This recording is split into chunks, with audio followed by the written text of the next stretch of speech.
আসসালামু আলাইকুম ওরহমতুল্লাহ। প্রিয় কুয়েত প্রবাসী ভাইরা, আশা রাখি আল্লাহর মধ্যে আপনারা ভালো আছেন। কিছু কথা বলার জন্য আসলাম, যেগুলো খুব জরুরি দরকার আমি বলে মনে করি। জানেন যে এই কয়েকদিন আগে কিন্তু যে আপনার মাহবুলাতে আমাদের নার্স আপুরা আছে যারা বাংলাদেশ থেকে এসেছেন, তারা কিন্তু আন্দোলন করছিলেন। ঠিক আছে, এইটার কিন্তু একটা বিরূপ প্রভাব পড়ছে এবং পরবর্তীতে পড়বে, সেটা আমি জানাই রাখি আপনাদেরকে। দেখেন, প্রথমত হচ্ছে এটা তো বাংলাদেশ না, এটা হচ্ছে কুয়েত। আর আন্দোলন করার কিছু নিয়ম আছে, যেমন আমরা বঞ্চিত হচ্ছি কোন কোন বিষয় থেকে। মানে আমি উদাহরণ দিয়ে বলছি যে আমি একজন নার্স, আমি বঞ্চিত হচ্ছি, আমি নাইট ডিউটি করি। নাইট ডিউটির যে স্যালারিটা, এটা আমাদের বাংলাদেশ কোম্পানি তারা পে করতেছে না, অথচ ইন্ডিয়ান বা অন্যান্য দেশীয় যারা নার্স আছে তাদেরকে পে করতেছে। তাহলে অবশ্যই আমার কোম্পানি এই টাকাটা চুরি করতেছে বা মারতেছে।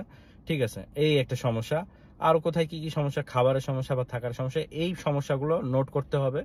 ঠিক আছে, এবং এটা দরখাস্ত আকারে অভিযোগটা এই কোম্পানির যে ম্যানেজার আছে তার কাছে দিবেন, এবং এটা এমবাসিতে আমাদের এম্বাসেডর সাহেব আছে, তার সাথে আসে আপনারা আলোচনায় বসবেন। ঠিক আছে, এগুলো হচ্ছে বাহিরের দেশের জন্য বা আরব দেশের জন্য, কুয়েতের জন্য আন্দোলনের সিস্টেম, এটা লিখিত আন্দোলন আর কি। ঠিক আছে, কিন্তু আপনারা হচ্ছে বাংলাদেশের মতো এইখানে চিল্লা হাল্লা পাল্লা করবেন, তারপর ডিউটিতে যাবেন না। আপনারা যদি ডিউটিতে না যান, এটা সাফার করবে কারা? এটা হচ্ছে পেশেন্টরা, রোগীরা।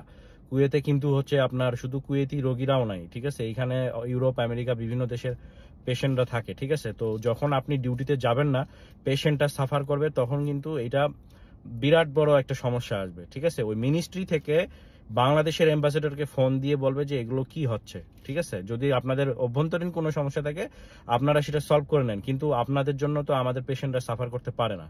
তাহলে এটার প্রভাবটা কি হলো? এটা হচ্ছে পরবর্তীতে বাংলাদেশ থেকে নার্স নেওয়া বন্ধ হয়ে যাবে। ঠিক আছে, এরকম আস্তে আস্তে কিন্তু যতই আপনারা এখানে বাংলাদেশিরা ঝামেলা করবে কুয়েতে বা আরব দেশে, আস্তে আস্তে বাংলাদেশি নেওয়া এরা বন্ধ করে দিবে। ঠিক আছে, তো এই কারণে এরপর থেকে যে কোনো জায়গায় সমস্যা হলে আপনারা লিখিতভাবে আন্দোলন করেন। হ্যাঁ, চিল্লা হাল্লা পাল্লা না। হ্যাঁ, দেখা যাচ্ছে যে আপনারা একটা দরখাস্ত লিখলেন যে আমি নাইট ডিউটি করলে এইটার স্যালারি পাই না, বা আমাকে বেতন কম দেওয়া হয়, মানে যে কোনো কোম্পানির ক্ষেত্রে আমি বলতেছি। এরকম আপনারা লিখিত দরখাস্ত লেখেন, লিখে এবং কাদের কাদের সমস্যা, আপনারা যতজন পারেন ততজনকার নাম, ফোন নাম্বার প্লাস হচ্ছে সিগনেচার, এগুলো একটা দিয়ে, দরকার হলে একটা দুইটা তিনটা পাতাও যদি লাগে, সবার নাম, সবার ফোন নাম্বার, সিগনেচার দিয়ে লিখিত স্টাপলার মারে লিখিত এই দরখাস্তটা আপনারা এম্বাসেডর আমাদের রাষ্ট্রদূত সাহেবের কাছে জমা দেন। ঠিক আছে, তারপর দেখেন তিনি কোনো পদক্ষেপ নেন কিনা। যদি না নেয় তাহলে আমাদেরকে জানান, আমরা যারা মিডিয়ার লোকরা আছি, ঠিক আছে, এখানে যারা সাংবাদিক ভাইরা আছে, দরকার হলে আমি তাদের সবাইকে একত্র করে আমরা হচ্ছে রাষ্ট্রদূত সাহেবের কাছে নিয়ে যাব। ঠিক আছে, তো এই বিষয়গুলো মাথায় রাখবেন।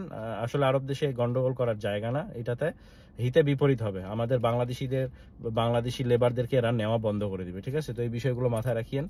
আরো কিছু বিষয় বলতে চাইছিলাম, বাট এই মুহূর্তে আমার মনে আসতেছে না। ভিডিওটা শেয়ার করে সবাইকে জানিয়ে দিবেন। ভালো থাকুন, সুস্থ থাকুন, আল্লাহ হাফেজ।